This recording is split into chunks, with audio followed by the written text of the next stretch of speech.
raadiyoo bilisummaati.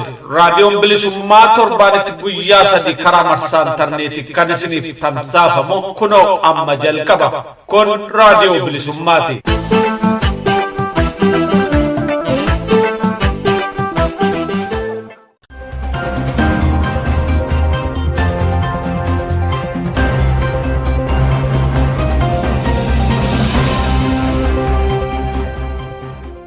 Attamoltan oduu saati kanaaf qabnu sin dhageessisaa aan oduu kan sin dhageessisu hannaawwasaa waq jiraati.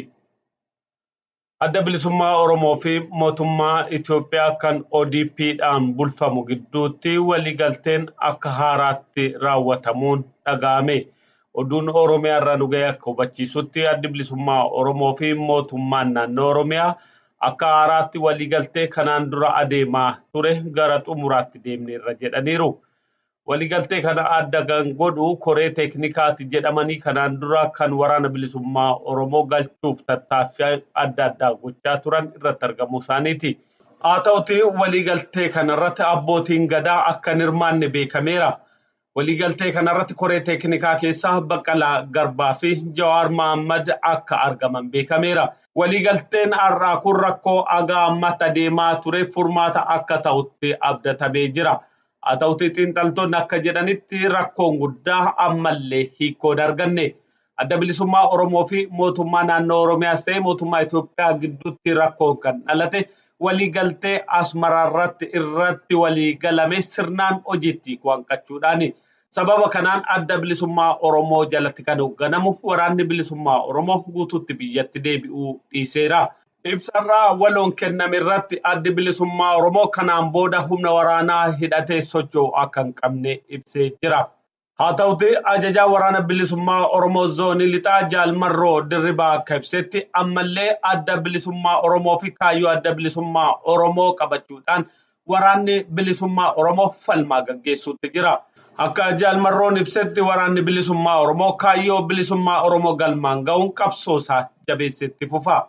Wanti ta'uu qabu Oromoo waan gaafate qaba. Goyyomsitee dhaloota bira darbuu dandeessu miti ka amma jiru.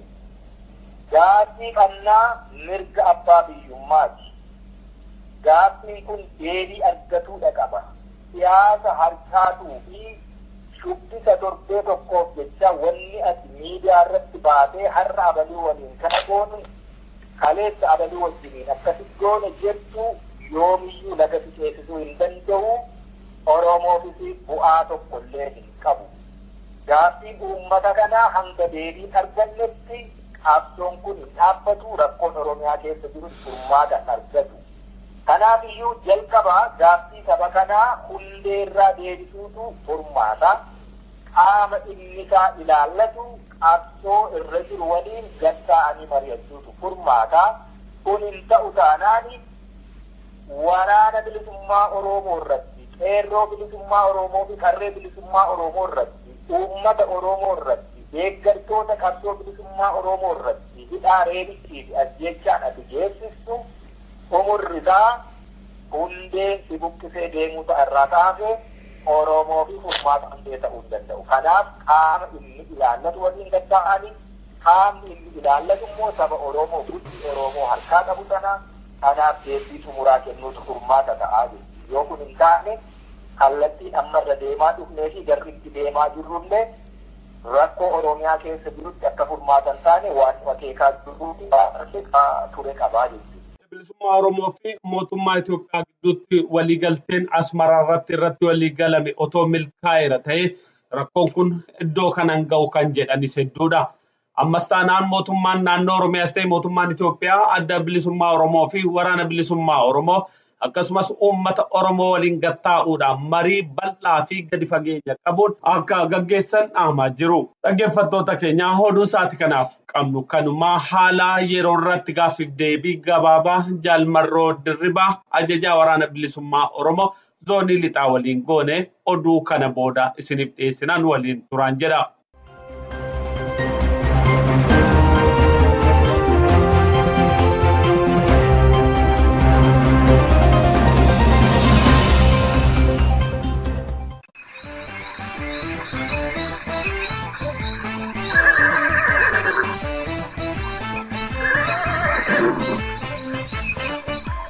qophii xiyyeeffannaa.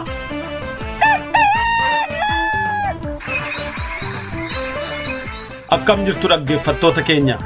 Qophii keenya xiyyeeffannaa keessatti waan dhimma Oromoo ilaallatu kan uummata Oromoo guddisee hubachuun irra jiraatu irratti xiyyeeffannee torbaanitti daqiiqaa 20 isin waliin turra.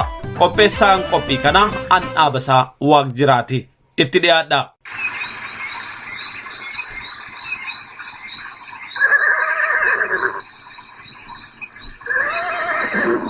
Akkuma oduu keenya keessatti ibsine mootummaa naannoo Oromiyaa fi adda bilisummaa Oromoo gidduutti waliigalteen bifa haaraatiin irra ga'amee har'a ibsamuusaa kan yaadatamu. Waliigalteen kunis wal dhabdee adda bilisummaa Oromoo fi mootummaa naannoo Oromiyaa fi mootummaa Itoophiyaa gidduu ture akka furetti himamee jira. Haa ta'utti waraanni bilisummaa Oromoo ammallee guutumaan guutuutti akka hin galle beekamaadha. Sababni rakkoo kanaa inni guddaa waliigaltee adda bilisummaa Oromoo fi mootummaa Itoophiyaa gidduutti Asmaraatti irratti waliigalame guutummaatti hojiitti hanqachuu akka ta'e hedduun namaa irratti waliigala. Yaaliin yeroo adda addaa waraana bilisummaa Oromoo galchuuf godhames haga yaadamitu milkaa'ina hafeera.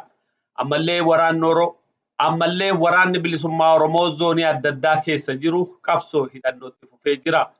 Isaan keessaa waraana bilisummaa Oromoo zoonii lixaa kan hoogganu Jaalmarroo Dirribaa argadhee dubbiseen jira. Dhimma waliigaltee kanarratti yeroo gabaabaaf waliin turra yaada gabaabaa naa kennee jira. Jaalmarroo galatoomi yeroo gabaabaa kana keessatti toora irratti argamuu keetii fi waan amma har'a mootummaa naannoo Oromiyaa fi adda bilisummaa Oromoo waliin ta'e jedhamee miidiyaa irratti ibsame irratti yaada maalii qabda? Ayyeegaa waan kana reefuma arguu jiraaniti ammoo waanuma eegaa turree waan haaraallee nuti kanarratti anis yaada adda ta'e hin qabu. Kanaan duras nuti akka waraanaatti itti kenneeru ni jira yoo yaadatta ta'e haalli amma qabsoon bilisummaa Oromoo keessa jiru yeroo hundaa caalaatti haala ulfaataa keessa jirra. Naganarraa kan ka'e akkaataatti addi bilisummaa Oromoo qabsoo bilisummaa Oromootti goolaba gochuu maluun alatti harka micciiramanii gara Finfinnee seenuuni qabsoon kun gufuuni itti baay'atee akka xumurritti hin godhanne taasifamaa ture.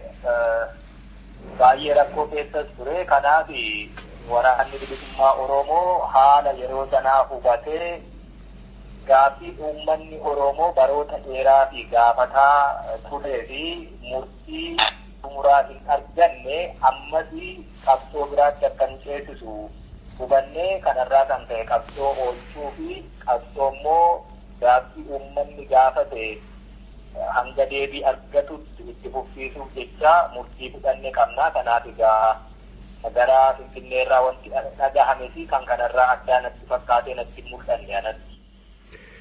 Amma ibsa kana keessatti fi dubbii dubbatame keessatti kan mul'ate isin waraana bilisummaa Oromoo adda bilisummaa Oromoo irraa adda baasuuf yaalii godhamuutu mul'ate. Adda bilisummaa Oromoo irraa adda baatammoo isin adda bilisummaa Oromooti. Kanaan duras ibsuuf yaaleen ture addi bilisummaa Oromoo qabsoo bilisummaa Oromoo karaa danda'ame hundaan gaggeessaa gama dinagdeen, gama siyaasaan, gama hawaasummaa fi aadaatiin, gama waraanaatiin illee karaa Oromoo gara bilisummaatti geessuu danda'amu hundaan hordofa. Kana keessaa nuti waraana gama waraanaatiin damee dantaa waraanaa jalatti qabsoo uummanni Oromoo gara rarraga bilisummaatti cehuuf gaggeessina jechuu karaa waraanaa akka miseensaatti gaafa jalqaba qabsoof manaa baane waraana bilisummaa Oromoo osoo hin taane miseensa adda bilisummaa Oromoo ta'uuf baane miseensota adda bilisummaa Oromooti. Miseensa adda bilisummaa Oromoo taane immoo dhaabni keenya bakka itti bu'aa buusuu dandeessu jedhanii ramade keessaa gara waraanaatti ramadamne jechuudha. Akkasuma namoonni hedduun miseensa adda bilisummaa Oromoo ta'anii dhaabni bakka itti bu'aa buusuu danda'anitti isaan ramadaa jechuudha. Kanaaf waraana bilisummaa bilisummaa Oromoo osoo hin ta'in dura adda bilisummaa Oromootti miseensa taaneetu qabsoo bilisummaa Oromoo karaa dhaabni keenya nutti kenne hundaan galmaan ga'uu fi erbuu itti seenne. Nuti adda bilisummaa Oromooti damee dantaa adda bilisummaa Oromoo hoogganu qabsoo bilisummaa Oromoo milkeessuuf dhimmatti ba'u keessaa tokko immoo waraana bilisummaa Oromooti jechuudha. Kanaaf akka hubatamuu qabu miseensota adda bilisummaa Oromoo waraana bilisummaa Oromooti jechuudha. Haga yoonaatti karaa adda addaa tattaaffiin mootummaadhaan yookaan dhiibbaa gochuuf yaalame ni jira. Amma immoo turamee bifa kanaan wanti dhufameef maaliif sitti fakkaata Jaalmarroo? Egaa namni qabsoo adeemsisu doomsuu fi hojjetu yoomiyyuu taanaanii tooftaa argame hundaatti dhimma ba'uurraa dhiisee hin bulu. Kunis kanarraa adda miti. Gama danda'ame hundaanii duulli qabsoo bilisummaa Oromoo laamshessuu dandahame jennaan immoo dhabamsiisuuf gaggeeffamaa ture. Qaamuma sanaa ammas itti jira.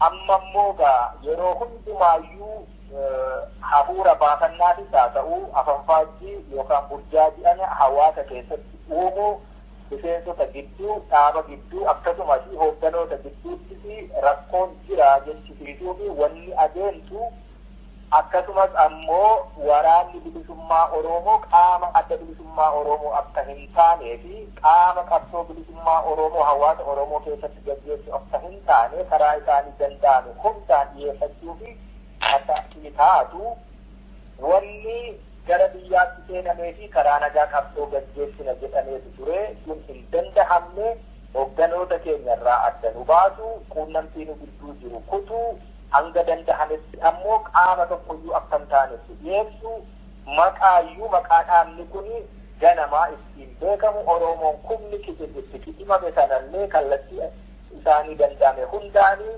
namoota miseensota adda addaa hoogganaa adda addaa qopheessanii maqaallee itti moggaasanii addi bilisummaa Oromoollee akka dhaaba tokkicha hin taane gochuu kuni hundumti ka'asii deemaa dhufe waan ta'eef wanti haaraan dhalate tokkoyyuu hin jiru waanuma durii itti fufsiisanii jechuudha. Kanaaf ammas wanni kun yeroo kanatti kan dhufaa jiruu fi qabsoon Oromoo gaaffii mirga abbaa bilisummaa walabummaa fi birmadummaa Oromiyaa ta'uu fuutee isaan qabde gama itti immoo sharafamuu fi yeroo bitachuun dandahamu qaawwa barbaachisaa kun dhalatee jedha. Kan kanarraa adda ta'e wanni ta'e tokkollee hin jiru.